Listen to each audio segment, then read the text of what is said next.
নমস্কার, আমি অজয় অজয় সাহা। আমি খুবই একজন ক্ষুদ্র মানুষ। আমাকে একরকম বিপদে পড়েই গান গাইতে হয়েছে। সেই গানটা শোনানোর আগে আমার কয়েকটি কথা।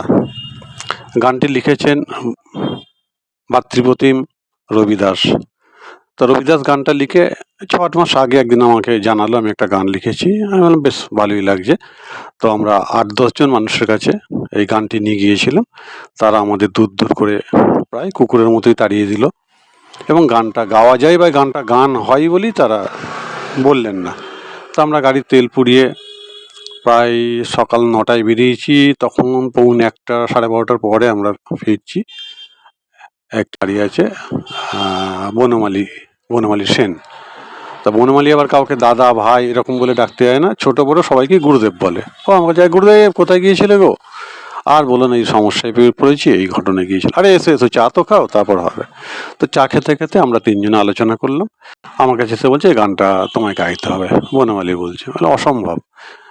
বাপ ঠাকুর দাদার সূত্রে আমি একটু অভিনয় জানি, অভিনয় করি, কিন্তু গান গাইবো এটা তো ভাবতেই পারিনি এবং এটা একটা অসম্ভব ব্যাপার আমার কাছে। আমি গাইতে পারবো না। বলে আমি সুর করে দেবো, তুমি গাইবে, আর তুমি যদি না গাও আমি সুর করে দেবো না। মহা সমস্যায় বললাম। এরপর রবিদাস আমাকে যথেষ্ট বোঝানোর চেষ্টা করলো যে গানটি গান নয়, একজনের জীবন কাহিনী। বোঝার পরে বললাম ঠিক আছে, তাহলে জীবন কাহিনী যখন আর কেউ যখন গাইলো না আর বনমালী সুর করে দেবে, আমি গাইবো, যদি আমাকে দিয়ে হয় হবে। কিন্তু একটা শর্ত আছে, এই গানটা শুধু গাইলেই হবে না, অভিনয় করে একটু দেখাতে হবে। কারণ একটা গানের মধ্যে তো আর মানুষের জীবন কাহিনী তুলে ধরা যায় না।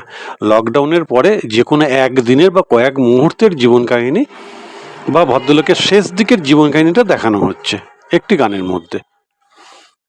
তো এটাতে অভিনয় করবে সাম্য ব্যানার্জি। খোঁজে লাগাও সাম্য ব্যানার্জির বাড়ি। আমরা তিনজনে গিয়ে হাজির। সাম্যদাকে ডাকতে তারা সে বেরিয়ে আসলো এবং সকলে মিলে একত্রিত হয়ে একমত হয়ে এই ৪ জনের প্রচেষ্টায় আমরা এটা করেছি। গানটি লিখেছেন রবিদাস, সুর করেছেন বনমালী সেন, আমি গেয়েছি। আর সমগ্র অনুষ্ঠানটি পরিচালনা করেছে আমাদের সাম্য ব্যানার্জি।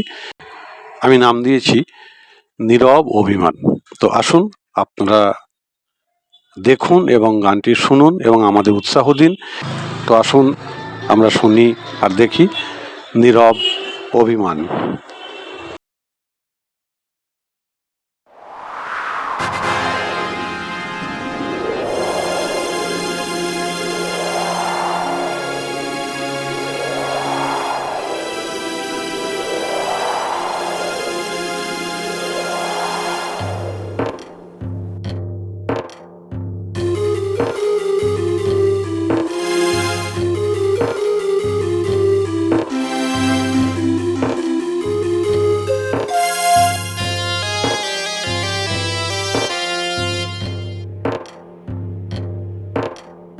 হঠাৎ ঝড় এসে ভেঙে গেল ঘর, হঠাৎ ঝড় এসে ভেঙে গেল ঘর।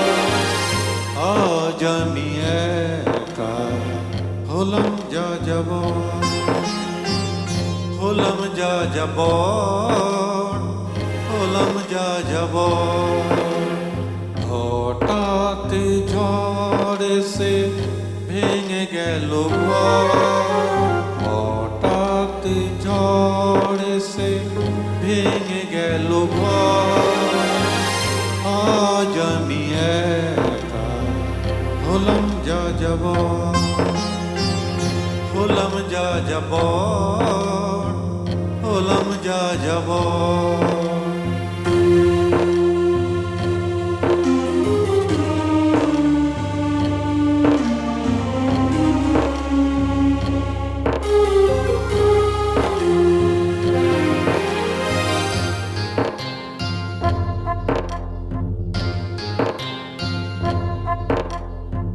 কোন অপরাধে বিধাতা আমায় দিলে তুমি সাজা, সংসারে শুধু আমি বড় এক এক বোঝা। কোন অপরাধে বিধাতা আমায় দিলে তুমি সাজা। সংসারে শুধু আমি বড় এক বোঝা। আপন ভেবে রাখলাম যারে, তারাও সাজা দিল মোরে। আপন ভেবে রাখলাম যারে, তারাও সাজা দিল মোরে। ভেঙে গেল ঘর আমার, হলাম যা যাব। হঠাৎ ঝড় এসে ভেঙে গেল ঘর। আজ আমি একা হলাম যা যাব, হলাম যা যাব।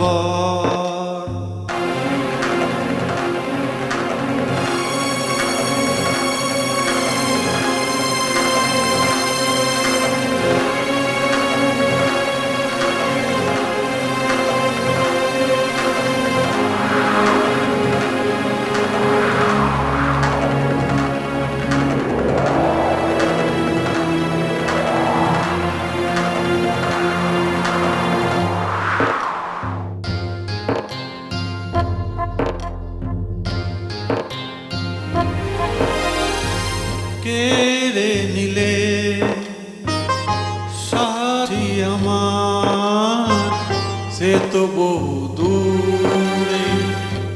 আর পাবো না দেখা এ জনম ধরে।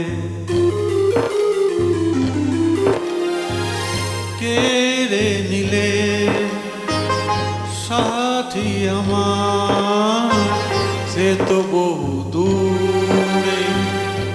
আর পাবো না দেখা এ জনম ধরে। শেষ বয়সে পুত্র লাঠি বলে সবাই কথা খাঁটি।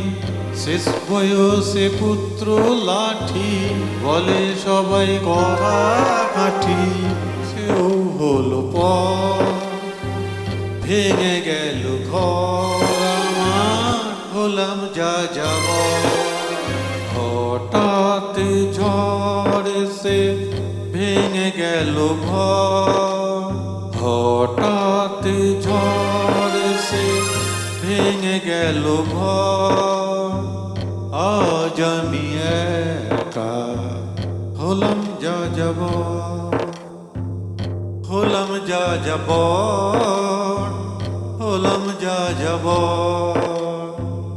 হলাম যা যাব, হলাম যা যাব, হলাম যা যাব, হলাম যা যাব।